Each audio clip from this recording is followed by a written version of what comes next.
Hello and welcome to Never Seen It, a podcast about movies that we haven't seen yet. My name is Trent. I'm here with my wife, Betsy. I'm Betsy. And today, hey, guess what, Betsy? What, Trent? We're going to watch a Star Wars. A Star Wars? What's that?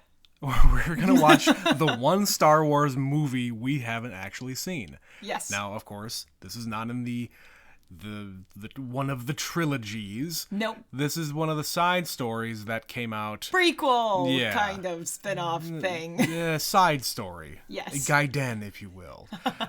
Solo. A Star Wars story. A Star Wars story, yes. Yes. So, I don't really know why.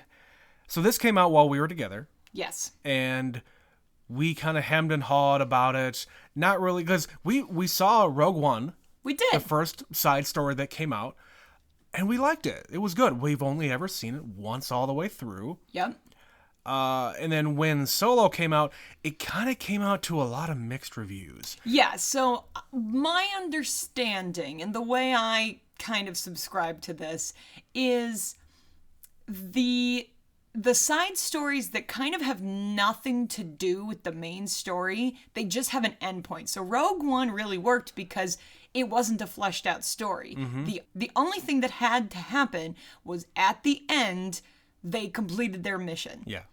Everything else was irrelevant. Right. This was more of a concurrent thing that kind of happened between a couple of the different movies in the main trilogy. Right. And it all kind of came full circle and connected everything once we got to the end. Right. Meanwhile, Solo is an origin story, quote, if you will, for Han Solo. That is a lot. That is a lot to live up to. Yeah. And while you still have the freedom to play around with it, this is the kind of movie that tends to have a lot of winks and nods. Yeah.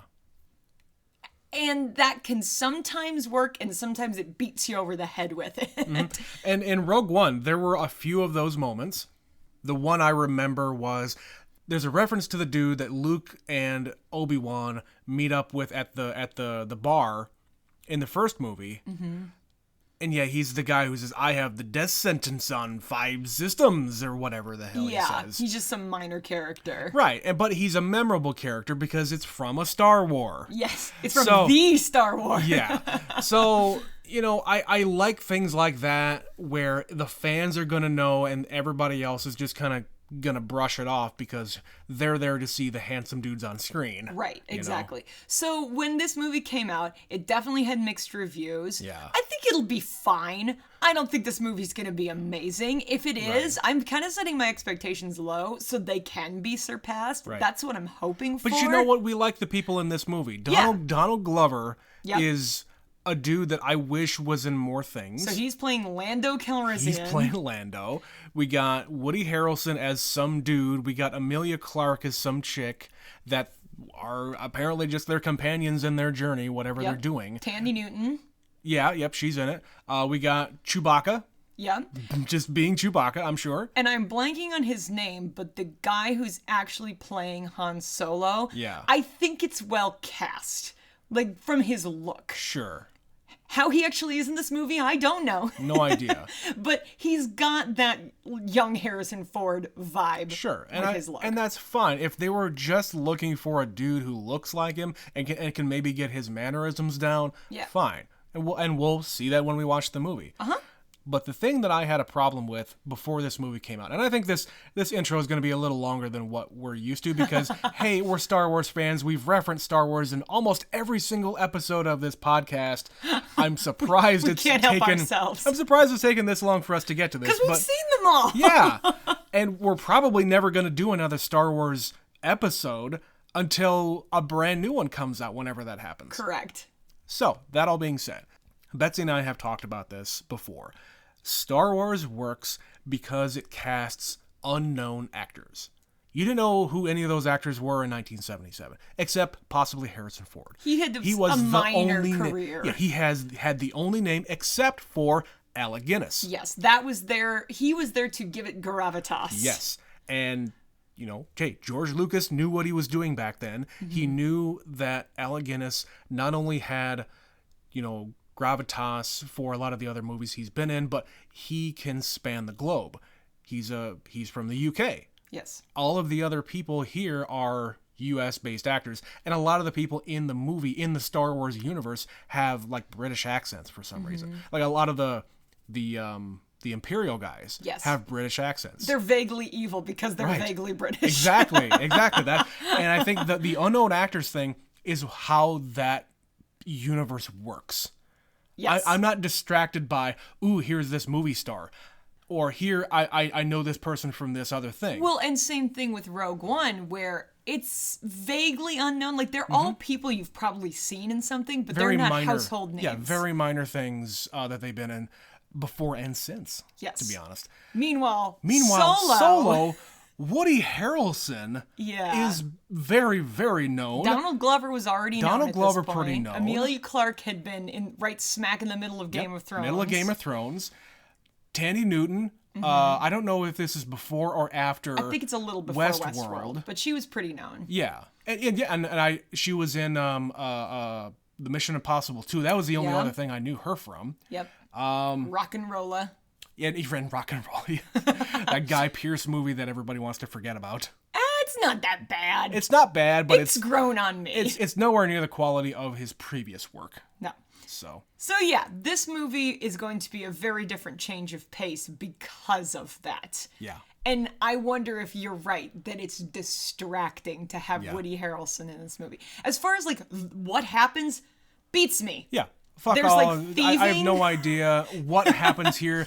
I mean, I assume young rogues. It's gonna explain the origin story between who really owns the Millennium Falcon, who really was Chewie's friend. Yep. Like all of the references that Han and Lando had in the second movie, they're probably going to touch on to some degree. But Lando was kind of a nothing character in Empire and Jedi. Yeah. So I'm looking forward to seeing how they flesh him out. Yeah.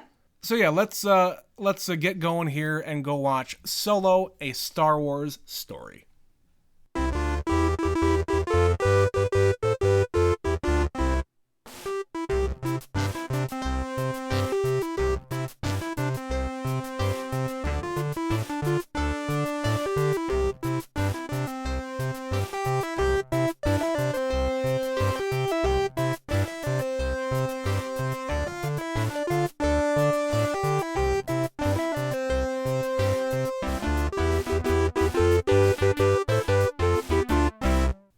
Back. Betsy, we watched a Star Wars. We did it! It's the last one. For now. Until the next one. Until the next one. So Solo. Yes. A Star Wars story. That's what this is. What'd you think? I kind of didn't like this one. I can see why people maybe didn't like it. It was not without its moments, but I feel like they got so caught up in the winks and the nods and trying to tie them in that they didn't develop the story and the characters as much as they could have. They wanted it to be a casual tale of, hey, this is how Han Solo meets Chewbacca. This is how he meets Lando and all this like other stuff. It's like 14 origin stories. They want it to be this casual thing that has that has no connection to anything else, but at the same time connected to everything else. Yes. You can't have that both ways, guys. Right. And they spent so much time doing that the it was rest just of the story, all over the place. I didn't care. Yeah, I was not bored, but I was not invested. No. I did not care about these characters. Somebody blows himself up on a bridge. I'm like, eh. Yeah. These people are bad guys. Eh. Uh-huh. Paul Bettany showed up. Eh. Right. I love Paul Bettany. And I was just, eh. Yeah. Like, oh, he's in this? Okay. Yeah. Yeah. There's a lot of tie-ins to several other movies in the Star Wars series. Mm-hmm. Including things that we haven't seen, but we'll get to that. Right. But overall, I didn't hate it. There were a couple of things that I cheered at. There was a couple of really, really great moments and sequences. But overall, I'm kind of glad we skipped this one at the time. Yeah. If we'd seen this in the theater, I don't know if it would have improved I the would have experience. been shaking my head walking out. Oh, I wouldn't have walked out. No, I mean at the end. Okay, you'd have sat through it, but... Yeah. It's like, man, really? And you know what? We've kind of mentioned this a couple of times off air, but this movie had some production problems. Yes. Namely, their director. Right, so Ron Howard ultimately directed this movie. He has the directing credit, and the only directing credit. Mm-hmm. Even though a lot of this movie was already directed and filmed by the time Ron Howard came on. He did redo a lot of it. Sure. He spent a lot of time... Reshooting. Yeah, I get that. But which kind of bothers me because I thought this didn't look great at times. Like, it was dark and hard to see what was happening for me. Yeah. Like, why is everyone in shadow? There's a shitload of light over there. Just turn them a little bit. Yeah. It was just moments like that I was like, why was this so hard to make? Yeah. Why? It's a fucking Star Wars movie. This should be a piece of cake. Everything should be... You know who you should have grabbed? He was already there. Fucking Jon Favreau. Look what he did with The Mandalorian. Right. Imagine if you had given this to Jon Favreau. Mm-hmm. Well, and The Mandalorian is a much, much smaller scope. Yes. Like, it's one dude and his adventures. It isn't like ships and going all over the place and... But it's focused, and every episode's a little different. They could have just picked a theme for this movie, like they did with The Mandalorian. I mean, you could have run with it. You could have had like a young Indiana Jones type of a show. Yeah. You could have made Han Solo the TV show. The Adventures of. Yeah, you could have done that. Mm-hmm. And probably gotten these people, these actors. But no. You had to have the entire thing. You had to tie it in with... what they ended up tying it in with was the Clone Wars show. Okay. Which we'll get to that. But, you know, I just... I wanted to like it. I wanted to really get something out of it. Aside from a few moments where I was, you know... happy and cheering at what I was witnessing, it was mainly just the spectacle of it that I liked. Yeah. I think a lot of the chase sequences of them in the Millennium Falcon were great. Right. And everything on screen when they're acting was just kind of flat. Yeah. Okay. Things I liked. Okay. Donald Glover. Yeah. Donald Glover was doing justice to that character. Yes. He's talking lower in his register, and he's like this suave motherfucker. You know? He was pulling it off. Lando is a suave motherfucker. L3, the feminist liberation droid. Yes. She was my favorite thing in this whole movie. And she had to die. That's about it. I'll probably think of more, but those are the two things that I enjoyed about this movie. Okay. The escape away from that planet where... From Kessel? From Kessel. When they make the Kessel run. Yes, when they escape from Kessel, that whole sequence of them running away, and when they meet up with this fucking Star Destroyer in the Maelstrom, like, holy shit, why is this big-ass ship in here? Yep. And then, of course, this is where Han Solo gets his bragging rights. I made the Kessel run in 15 bars. 12 parsecs. 12 parsecs. And then, I like that he says, if you round down Chewie. Yeah, Chewie is saying this. Yeah, more like almost 13. It's like, no, not if you round down. Yeah, that was a cool shot. Yeah, that whole sequence I think was really cool because it gets you in other parts of the ship, like Woody Harrelson is down in the cannon position, which there's only one cannon position. This Millennium Falcon is very different than what we see in the later movies. It gets modified a lot. Aged and modified. Exactly. So he's down there, and there's only a single cannon on the bottom of the ship. There's not one on the top of the ship like there are in later movies. That gets tore off. Yep. During that whole sequence. What I mentioned, you didn't even notice it at the time when we were watching. The front of the Falcon, the nose of it is just a single point. In later versions, it's a forked thing. Yeah, I hadn't really noticed that. And then you said, yeah, it's forked. I was like, oh yeah, it is supposed to be forked. Right. Yeah. So, and that actually happens when they do the crash landing on that planet. and because they have no landing gear. Yes. And how they broke their landing gear off was a cool sequence too. They basically, and Han Solo is basically drifting everywhere. He's drifting in that speeder at the very beginning of the movie. He's drifting in the Falcon and kicking up debris to have the TIE fighter get taken out. But yeah, the sequences in the ships were the best part of the movie, I think, like action-wise. But they also had a reference to that they were playing the chess game. Yep. The holographic chess game, and Chewie getting upset that he was losing. Let the Wookiee win. That's right. Well, he's learning the game. Yes. He's 190 years old, but he's never played this game. Right. Give him a break. Right. He gets some time to practice. Yes. There was a reference to something that you had never heard of before. Yes. And the only reason I know this is because there's a video game reference. I'm going somewhere with this. Okay.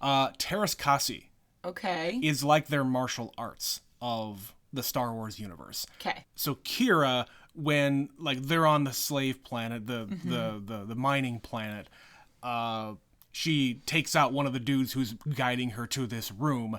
She takes him out in this, fancy way. Yeah. And the robot asks, "How did you do that?" And she says, "Terras Kasi, I learned from this person."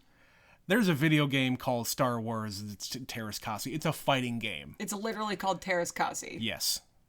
I've never heard of this game. Yeah. It was from the PlayStation. Like it was game? It was like bad. Okay. From the original PlayStation. PlayStation. Does this exist anywhere else in the universe? It's probably in the extended universe books. Okay. Like Terras Kasi is their version of martial arts. I think. Okay. I've never played the game.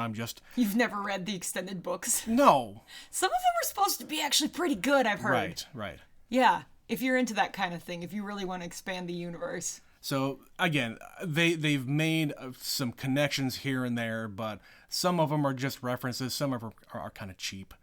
So, do you remember in the original movies the dice? When we recently rewatched the first one, they're always there. They never really point them out. So Han does have dice hanging on the dash in the Millennium Falcon. Yeah. But there's never any attention drawn to them. Yeah. No one cares. It wasn't until Last Jedi that I knew it was even a thing. Right, because Luke is on the ship, like goes onto the ship for the first time when Rey is visiting him, trying to get him to come out. He finds the dice and then brings him to the planet where Leia is and gives them to Leia. Yeah. Fake gives it to her. Right. But yeah, I don't remember the dice being a thing in the original trilogy. No, and I thought about that too, because when we saw Last Jedi, I couldn't remember what those were. I didn't understand the significance. Right. But we watched the first Star Wars a few months ago, and I was looking for it. Right. And then, they're right there. Yeah, they're right there, and it's probably just one of these like production design things that one guy was on set and put them in. I mean, it was the 70s, guys. You're gonna have fuzzy dice on your dash. They're cool. They're gold dice with like engravings on them. Right. I get it. They're cool, but I did not know it was. I feel like it was some production designer put it in the first movie, and then of course you got to put them in the rest of the movies. Right. So now with the prequel, it's like the first thing you see. You hear a bunch of gunshots and yelling, and you see a faceless man throw these dice on a mirror. Steal a speeder and put the dice on the mirror. Yeah. Yeah. I mean, I think it's that whole thing seemed a little forced. This whole movie is forced, Trent. You're not wrong. You're not wrong. But I never really understood the significance of those until we watched Last Jedi. Yep. And then they were brought up, and then we looked back and saying, "Oh, I guess there are some dice there. Fine. Yeah. Let's give significance to this nothing thing. Minor detail. Yeah. And there were a bunch of things like that. So like they go to this planet to steal the whatever the hell it was called. The MacGuffin. The MacGuffin. And Woody Harrelson is wearing this outfit that I immediately recognized. This is the disguise that Lando wears at the beginning of Jedi when they rescue Luke from Jabba the Hutt. When they rescue Han. Yeah. Excuse me. But he shows up wearing it to rescue Luke because Luke's about to like walk a plank or something. Right. That's why I thought about Luke. Right. Anyway. But yes, I recognize that immediately. Sure. The fucking blaster. Yep. Like, they show how he gets the blaster, pistol. Pistol. And Woody Harrelson's like this cowboy type who spins guns and looks like a badass. Right. Like, you should have just gone full Western with this. Yeah. Han Solo's a cowboy. Instead, this ended up being a heist movie. Yeah. They did 2 different heists. I don't care about heists. I want you to be a cowboy. Yeah. Like, cowboys can have heists, but do it better. Right. And even just the origins of his name. I have no family. And the guy's right. like, you're by yourself. How about Solo? Solo. That was so fucking cheap. Come on. Yeah. I don't like that one bit. It was like beating me over the head with it. Like, look how we're coming up with these things. Which is really infuriating because this was fucking written by the guy who wrote Empire Strikes Back. Yeah. Kasdan. I was like, wait, I know that name. And it's like him and his son wrote this movie together. It's like, really? It's like fan fiction. It's like fan fiction. Yes. It's like if you and I wrote a really bad Star Wars movie. And I'm not gonna say the thing. Oh, I could write a better Star Wars. I movie. could not. No, I will tell you can't. that. But again, you're. The Star Wars fandom is so goddamn fervent about this entire thing. Yeah. I can't imagine what people thought who are like super duper uber fans, what they thought about this movie and how it just seemed like people wanted to be in a Star Wars movie. They wanted to make a Star Wars movie, so they got to make it. They got to be in it. Yeah. They got all these popular actors from the time. And the only one that they cast that was unknown was the lead character, which was fine. But again, there's so many different references. You said it yourself. Jon Favreau has a voice role in this. Mm-hmm. Why was he there? Why was he cast? Because he loves Star Wars. And that's fine. But he doesn't need to have a voice in it. No, before I even saw his face, I was like, is that Favreau? Right. And that's not... there was no face. It was an animated character. Yeah. So, yeah, it's just... And then there was a lot of, like, pulling at your heartstrings. So, like, different moments. There was, like, the first time Han sees the Millennium Falcon, the Star Wars theme that you know and love plays. Right. Da, da, da, da, da, da, da. And then the first time Chewie sits in the co-pilot seat. Yeah. The really significant moments. They're like, we're gonna beat you to death with this song. Right. Because it's significant and important and you care. It's like, except by doing that, I don't care. Like, you could have pulled back. There's moments they could have pulled back and there's moments they could have pushed more. Just let it live on its own and let the audience have their own reactions. You don't need to reinforce it with music. Right. Yeah. Yeah. I think, as evidenced by my reaction right now, I was frustrated by this movie. I wanted it to be more. I wanted it to be better. I think that's a good descriptor of it. I'm frustrated by its lack of care. Yeah. Like, you could have made a great origin story for Han Solo. Correct. Without any of the references. Well, maybe some. You don't have to play the fucking theme and beat me over the head with it, though. Yeah. That's my point. So, one last thing here that I wanted to reference is just a nice little moment. It's a funny moment. When Han is escaping from, like, the airport at the very beginning. Yes. The spaceport. There's a screen in the background playing a video saying, "Join the Empire! Mm-hmm. Shoot some bad guys! Be a hero!" Be a hero! That was great. Right. Yeah. Yeah. Because this is the early days of the Empire. Yeah. The rebellion doesn't exist yet. And the planet that they're on, the things that they're doing, they're building Star Destroyers. You can see them up in the atmosphere. They're floating up there. That. They're being manufactured there. I didn't see that. Yeah. Okay. That's where he is. Like, he's pretty much working for the Empire without working for the Empire. He's a grunt. Yeah. So Han is on this planet. We don't know how he got there, if this is just where he's lived his whole life. I imagine he probably lived there his whole life. Because everybody seems to know him. Yeah, and he's trying to get off this planet. With his girlfriend. Who is Emilia Clarke. Yeah. And he gets off the planet, but she does not, because he joins the Empire. Is that canon, or is that added in this movie? I have no idea. because I feel like I would have remembered that he had been a part of the Imperial Army. It was never mentioned. No. But the more I think about it, the more it does make sense. Because, think about it. The Empire basically is taking over everything. Mm-hmm. They are the fascist overseers of the entire galaxy. At least that's what they're striving to be. Yeah. And they're taking over by force all of these planets, all of these systems, and essentially enslaving people without them being enslaved, without them actually being slaves. Like, they're the governing body. They are taking over the quote-unquote companies that are in charge of the manufacturing process. They take over the weapons manufacturers. They take over the ship manufacturing. They say, just make weapons for the Empire. Just make ships for the Empire. There's nothing else matters. Yeah. Evil capitalism. You'll continue to live your lives and have a happy life, whatever that is, but you have to serve the Empire. Don't try to leave. Yeah. No. We can't have that. That's the very definition of fascism, is when the quote-unquote government takes over the corporations and have them serve the interest of the governing party. Okay. Yeah. No, I would have to maybe go back after I do this to see them up at the under construction Star Destroyers. There's only one. That. Yeah, there's only one scene, but as the camera pans up, you can see the outline of the Star Destroyer that is in the middle of being manufactured. Huh. And put together, basically. Interesting. Yeah. No, I missed that all together. But yeah, so he joins, and he wants to be a pilot, but he gets kicked out because he's got a mouth. Right, and then we join up with him 3 years later, and he's on some planet in the middle of a battle. Pile of mud. Well, it's a battle. Yeah. We don't know where or why. No.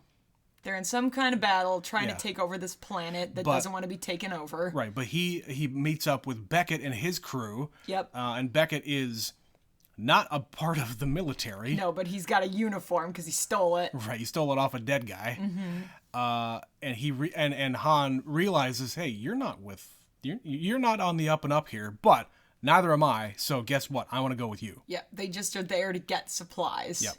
But Beckett is not really feeling it, so he turns him in, and the soldiers throw him in with the beast. And this is, of course, where we meet Chewie. Yeah, again, I understand it is a, underground cavern. They're covered in mud, but it was so dark. It was so dark and hard to see what was going on. But you know what was going on. I know, but it's like...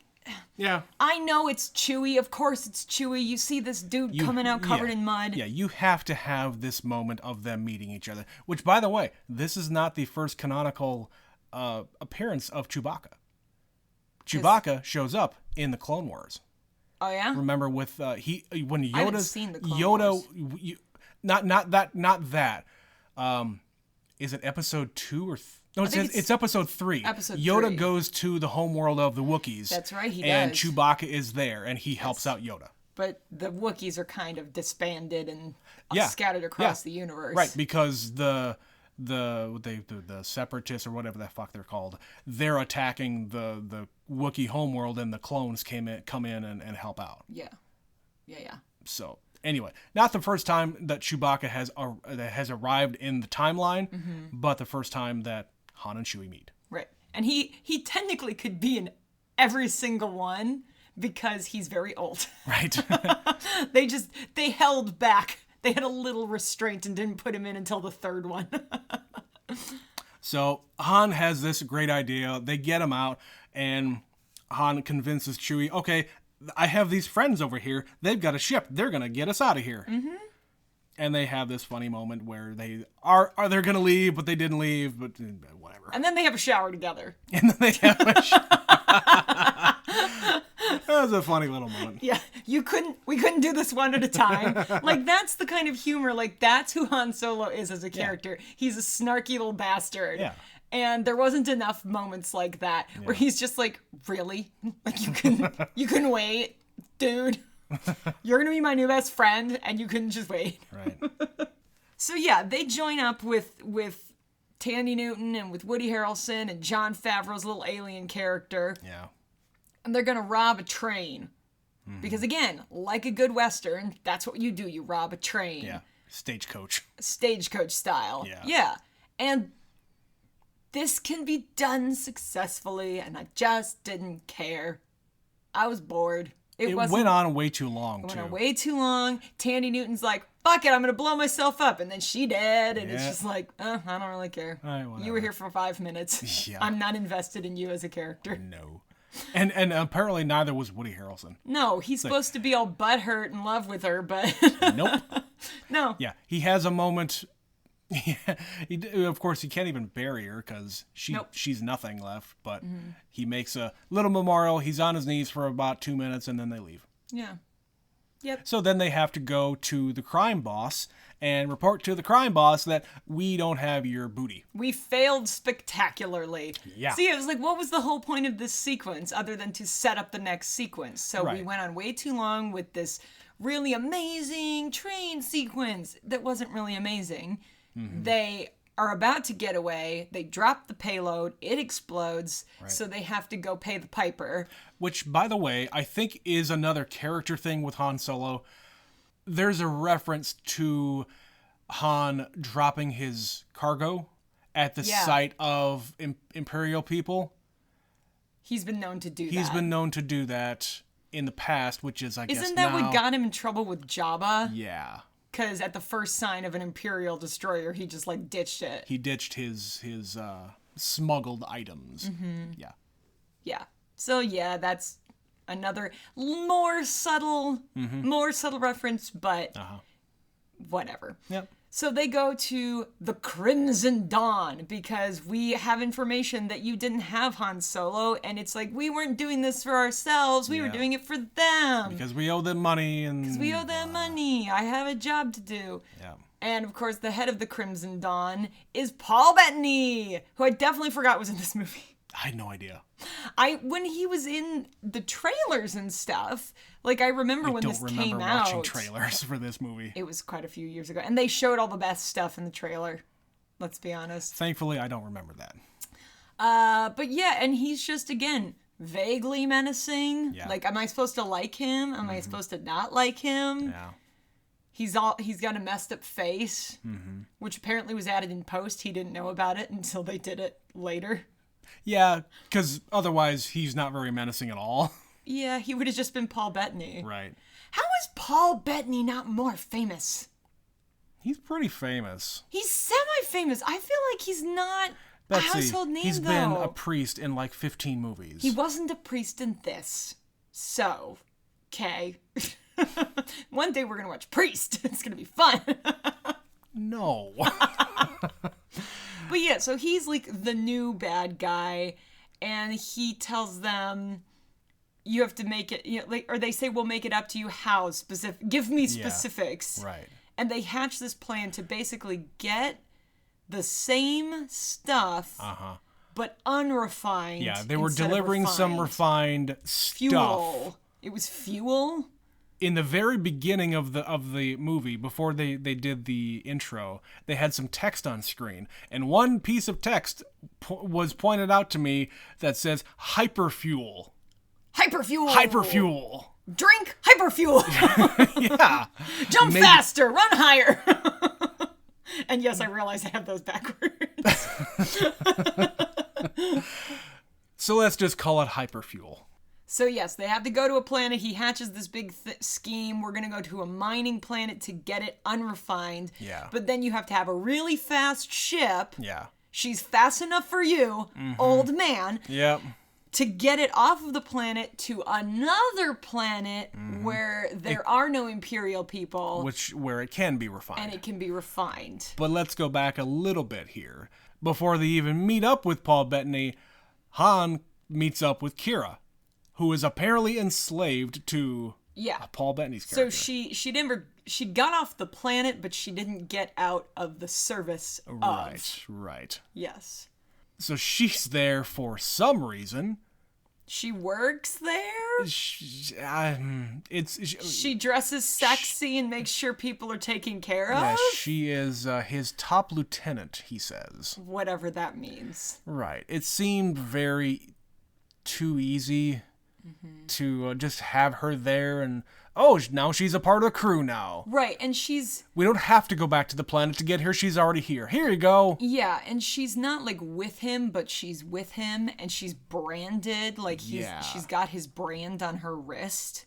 So she's very much a prisoner, but it's, again, that thing where you're working for the Empire, so you just sort of have to roll with it. Right. But they also keep talking the whole movie about how she's done all these bad things. Right. And we never find out what she did. No, and we never will. No. They didn't, I mean, they left it open-ended. She didn't die. I thought half of this movie was like, she gonna die? That's the kind of motivation you do for developing characters. It seems like she is very, very deep in, and we have no idea how deep in she is. Too deep. Yeah. She's too deep in to get out. Yeah. So she joins the crew. They go off to get this unrefined stuff. They free a bunch of slaves. But before they get there, they got to get the ship. Oh, that's right. So that's where we get Lando Calrissian. Right. And they have the card game. Because, of course, the story goes that Han got the Millennium Falcon from Lando in a card game. Yep. So you assume, the way they set this up, that that's what's going to happen here, is Han's going to win the Millennium Falcon. But, of course, that's not the case. It's not that easy. Lando's a big fat cheater. Yeah. And he completely fucks him over, and Kira knows this is all gonna happen, right. and she just lets Han be Han, right. and he loses spectacularly. That was a great scene. Any scene with Lando on screen is great. Yes, like I said, he was probably one of the best things about this movie. He was very charming. I like his little... he was doing a little video diary, biography, autobiography writing thing. his stories his down. Journal. Yeah. To publish later. Yeah. That was pretty good. But yes, Han loses, but then he still needs a ship. They meet up with Kira later on. She just marches up and says, I need a ship. Yeah, hey, I need a ship. Like, okay, how about you give me this much %? And he's a businessman. He's just going to take his cut and go home. But it's not that easy. Nope. And that's where we meet his co-pilot, L3, who is voiced by Phoebe Waller-Bridge. Yeah. She was good. Like I said, she was funny. She's just being herself, basically, but a droid. Right. Star Wars needs more levity. Come on. Yeah. She's just like, I'm going to fly this ship, and you might all be in love with me, but it would never work. You're not my type. And free the robots! Right. Yeah. Droid freedom. Droid freedom. When they're on the slave ship, she's like going around and taking off everybody's restrictor bolts. And... Yeah. I found my life's calling. Yeah. Like, she was great. I liked when she was there. But of course, she had to die. Of course. Because that's what happens. That's what happens in these movies, Trent. Okay. Yeah. And then they take her parts and she fuses with the Millennium Falcon. So she is actually a permanent part of the Millennium Falcon. Yeah. So all the little bips and bops and noises that we hear later. That's all her. Are all her. That's all her. Yeah. So there you go. But they get there. There's some more winks and nods to Star Wars. They find some Wookiees. Chewie frees them. They get the payload. They get on the ship. They get away. Hooray! End of movie. Alas, no, there was still quite a bit left. Yes. So they do their whole little escape sequence, like we mentioned. They had a TIE fighter chase, which again the music in that was great. Them going through them referencing going kind of vertical, like sideways, having the ship go sideways through a very tight crevice. They like to do that. Very much a reference to other parts of Star Wars, I guess. Before we get too far ahead, I forgot to make mention of one other person who showed up. Okay. Clint Howard is in this movie. Of course he's in this movie. Because Ron Howard is incapable of making a movie without shoving his brother in it.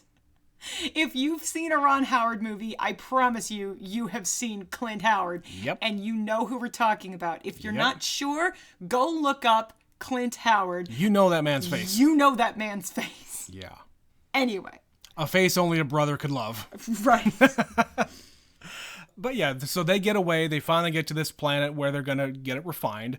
And here's where the movie starts to go off the rails for me. Okay. Like, way off. Okay. So there's all these native people there who are, I guess, still there for some reason, running this refinery, even though nothing is coming through. I guess. And we meet up with the raiders who were trying to jack them when they were trying to rob the train. They show up. Yep. And I don't really know why. Like, is this like the beginnings of the rebellion or something? Yes. So they were on the planet where Lando was. So when they met up with Lando, they tracked the ship. Yeah, they put a tracker on the ship. They followed them not to the first destination, but they went to the refinery because because by following them, they can figure out what they're doing. Sure. So they went to the planet and they are going to take all this hyperfuel. Yeah. But they basically, the girl like takes off her helmet and explains like the Crimson Dawn is bad. And instead of fighting each other, why don't we fight them? Yeah. Join us. And she literally says after, they manage to get this shit and they give it over to her in a little while. Yeah. Do you know what this is?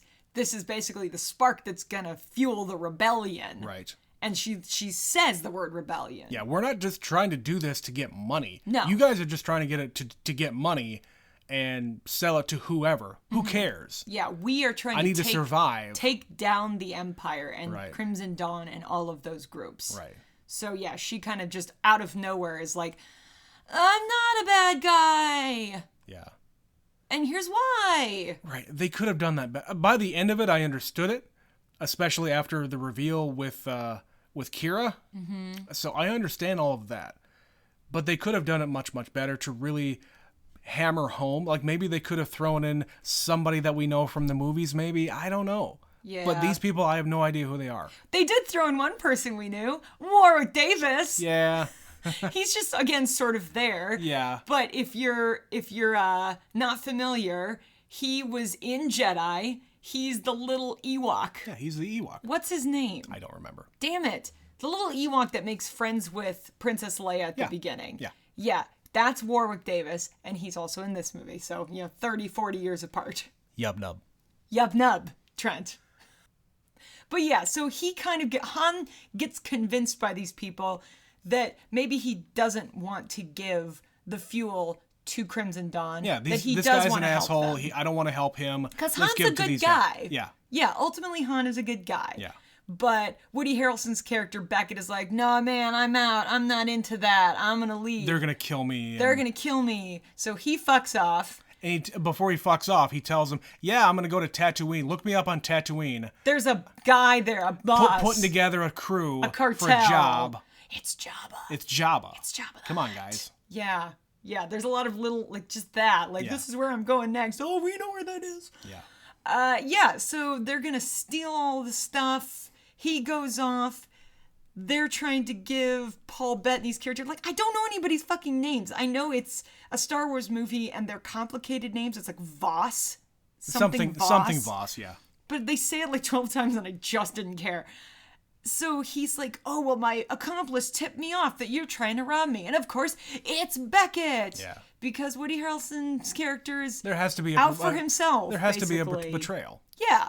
So we find out, Beckett is there because he doesn't want to die. Yeah. He knows he's going to get hunted down. Coward. So why not just join up and stay joined up with this with Paul Bettany? Mm-hmm. So, and just do a heel turn and say, I'm in it for myself, and that's it.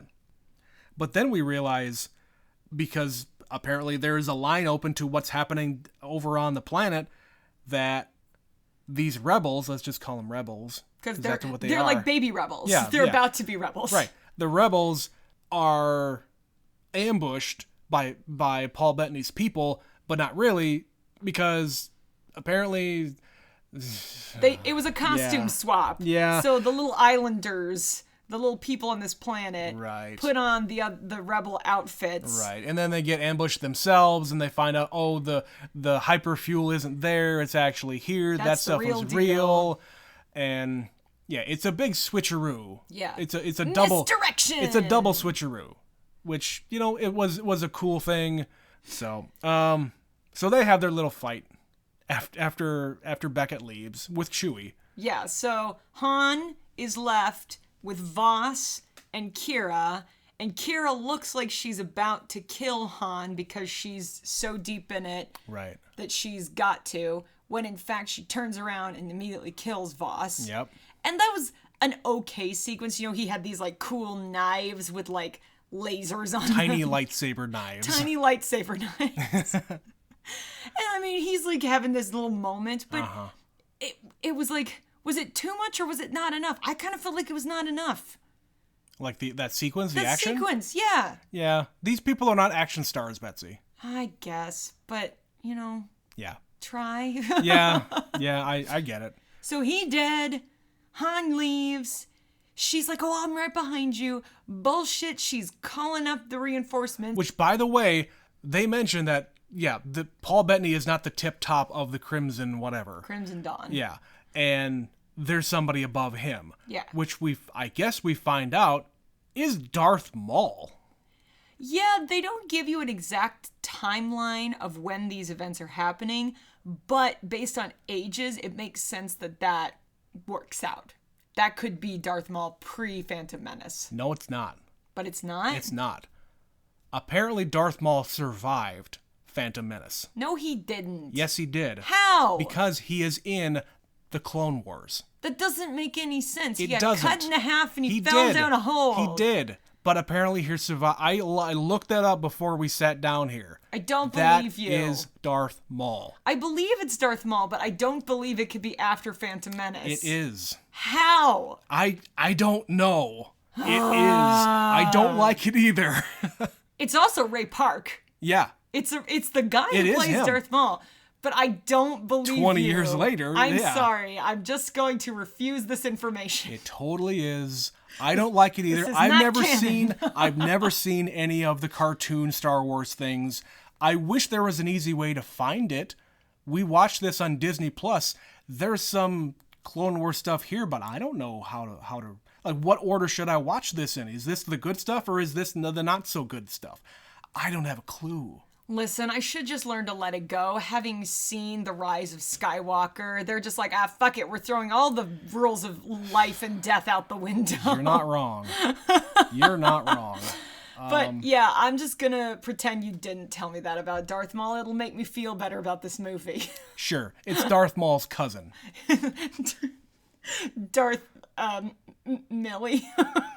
No, Betsy, it's Darth Paul. Darth Paul. Yes, Darth Paul. That's Darth Paul's doll. Yep. Yeah. All right. Anyway, so she after flies that, off. So she fucks off. She's got to report to after them. reporting to them, and Han Solo and Beckett have a showdown. And guess what, Betsy? Han shot first. Han shot first. And we don't see it. We never see any of this shit. Yeah. It's just gunfire, but you don't see who shoots. And there's like yelling off screen, but it's Han, but you don't actually see Han do it. Why do we not see Han do anything in this movie? Because this movie was a mess. It's a mess. But anyway, he's dead. The rebels are going to start the rebellion. Hooray. With all of this hyperfuel. Yep, Lando already ran off in the Millennium Falcon, so Han goes and chases him down, somehow finds him, and beats him at his own game. Beats him in his own game because he sees that he's... Really, really likes that ship. Yeah, he really likes it. Well, and that was another one of those moments. This is just how they greet each other. They sort of swear at each other and yell at each other and then pull in for a hug. Right. This one had an intent behind it because he took his card. Right. He saw he was cheating. And they did show it on screen. I didn't see it the first time. Yeah. At the first game, but I did see it this time. That he had a little thing in there. Yep, under his sleeve. Yeah, he had literally had cards up his sleeve. Yep. So yeah, Han wins because he takes away his ability to cheat. Yep. He gets the Millennium Falcon. He and Chewie fly off into the double sunset. Well, quite literally, because they're going to Tatooine. They are going to Tatooine to meet up with Jabba's crew, and that's where it goes from there. Yep. Because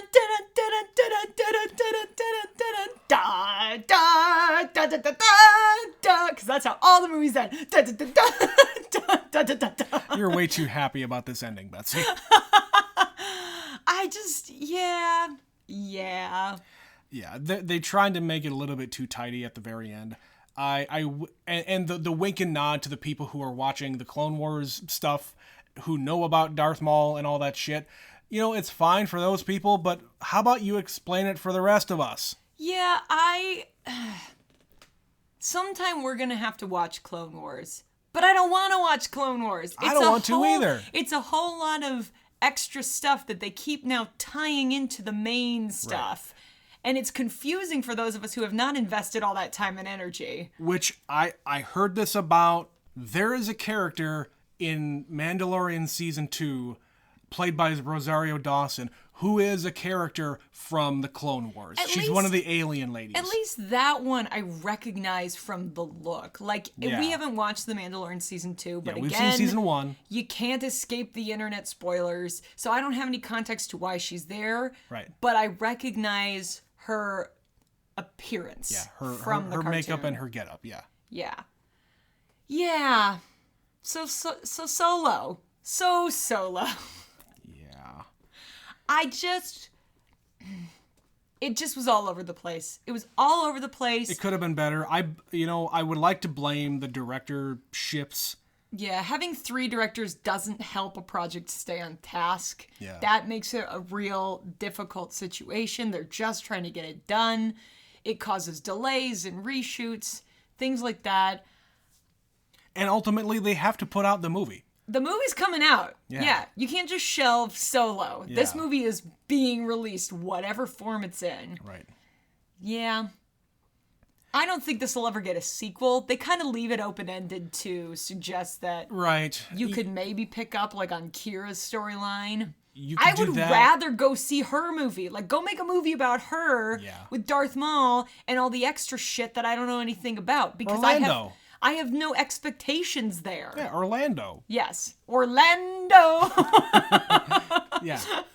So, overall, I think I wish they could have really stuck it all together better. There were some good parts. There wasn't anything that was bad. No. It was just kind of okay. It was just corny. So when they're gonna do the Kessel Run, and he's like, I've got a pretty good feeling about this. And I just looked over at you and it's oh, come on. Yeah. That, No. Bad Star Wars people. You don't get to do that. You don't get to do that. All right, Betsy, is that gonna be about it here? I think so, because we touched on all the things. There's just not a lot of meat on these bones. And when there was, it was, few and far between. Yeah. I'm not mad about the fact that we watched it. Yeah. I'm okay with the fact we waited. I don't think time was doing this any favors. That didn't improve over time. I don't think we're going to spend a lot of time rewatching it. I might just... Maybe we'll revisit it.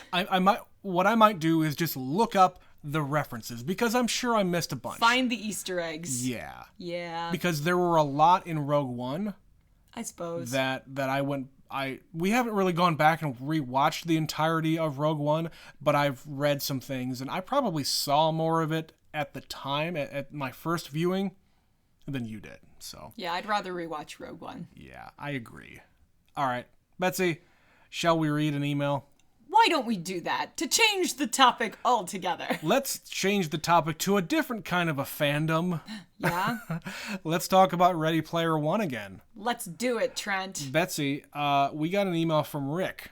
Okay. And boy, what an email it is. All right, buckle up, kids. So we reached out to see who has read the books, who has seen the movie, and what are the feelings about the people who have seen both, or experienced both, and what can you tell me about the lore that maybe we didn't really glean from the movie? Yeah, if you listen to our podcast, we were left with a lot of questions because we know this movie has a reputation for being divisive. Yeah. So we want to know from someone who has opinions. Yeah. So Rick has some opinions. Rick has some opinions. All right. So this is going to be long, so we're going to start at the beginning here. Just listened to your Ready Player One episode, and I thought I'd take you up on your request for more info.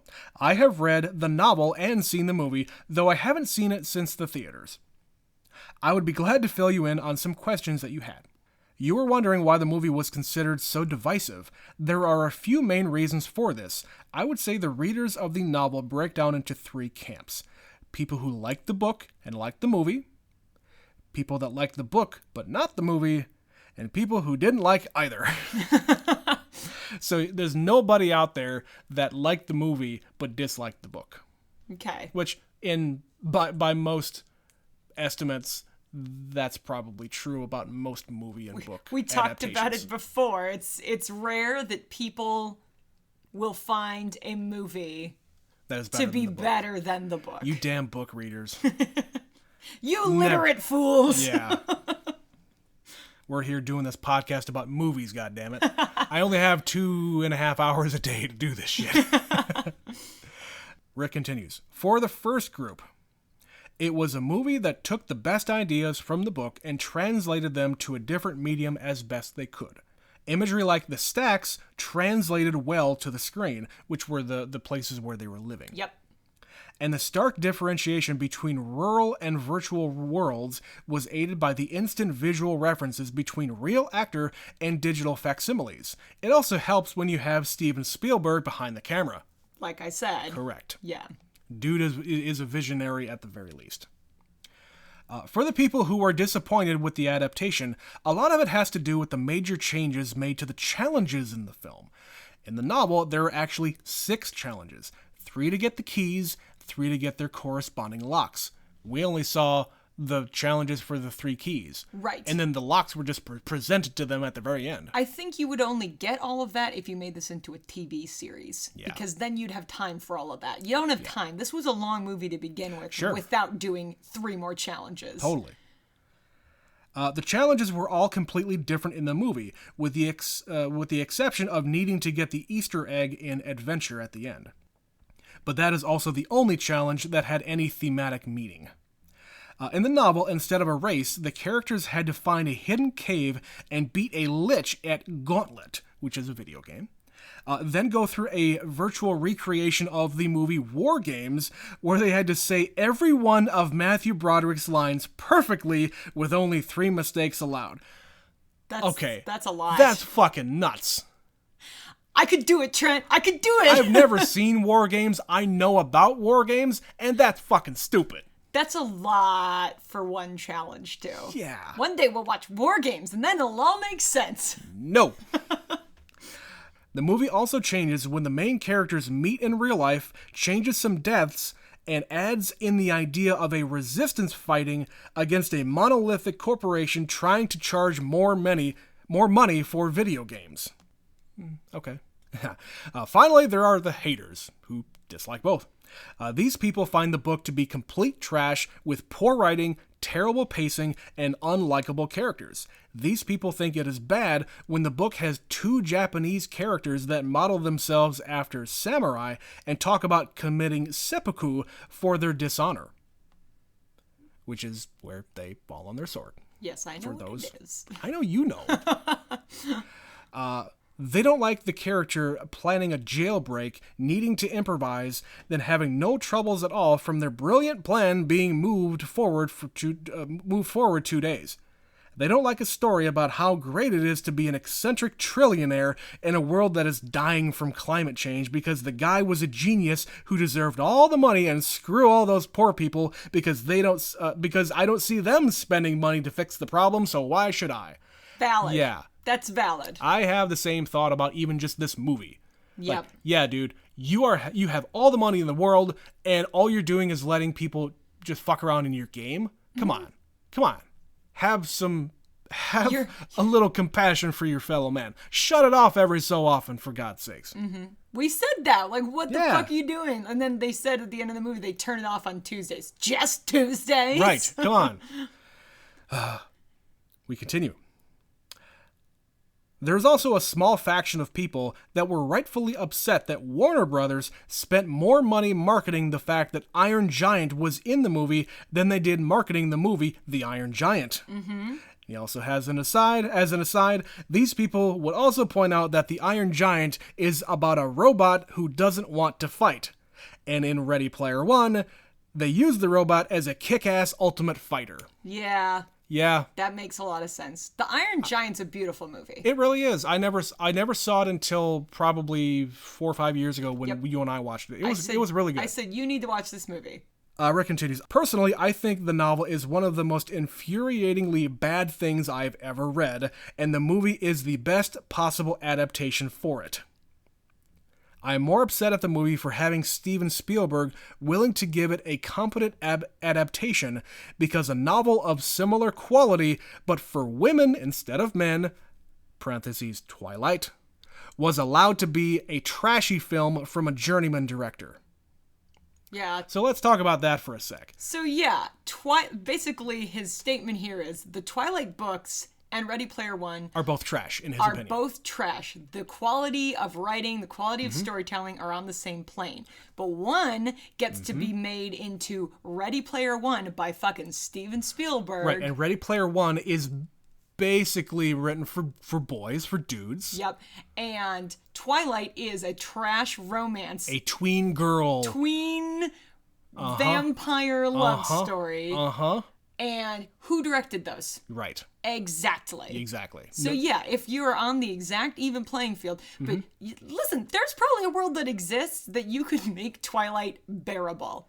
You know, they probably will eventually. Probably. Give it another 20 years. Yeah. We'll see Twilight the series, Sparkly Vampires return. God damn it. It will never leave you, Trent. Yeah. Yes. But yeah, I take his point here. I agree with that. You got Spielberg to make this trash thing because it was going to be a trash fire if it was directed by anybody else. Yeah. 100%. All right. Let's finish this up here. For more of my thoughts on Ready Player One, the novel, check out 372 Pages We'll Never Get Back, a podcast that broke down chapter by chapter all of the terrible writing of the book from one of the creators of Mystery Science Theater 3000. Interesting. Very cool.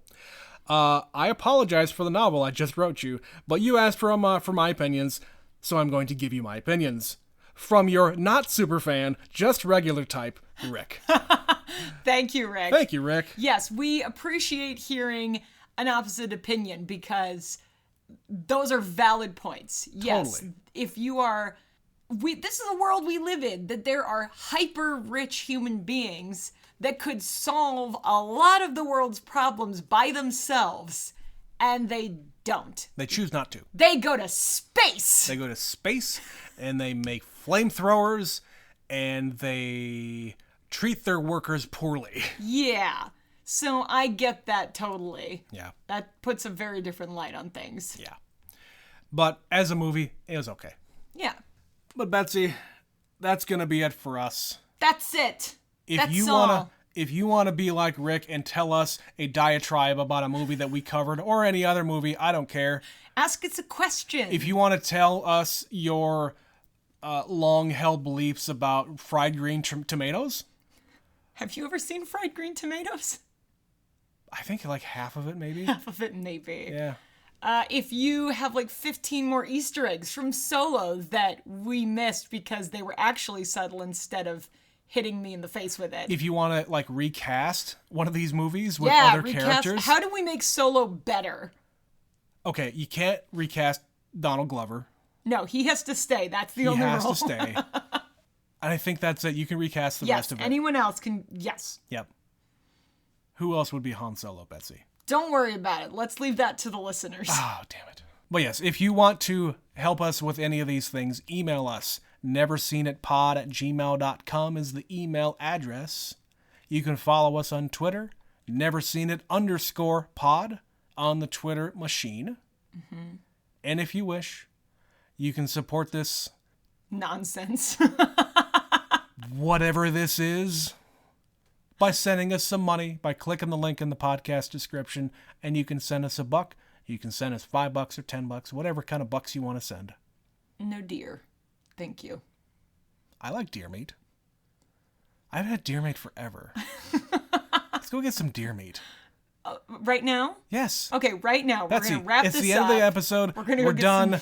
We're going to be back to you next time with Never Seen It. I'm Trent. I'm still Betsy. And we'll be back to you soon. Bye.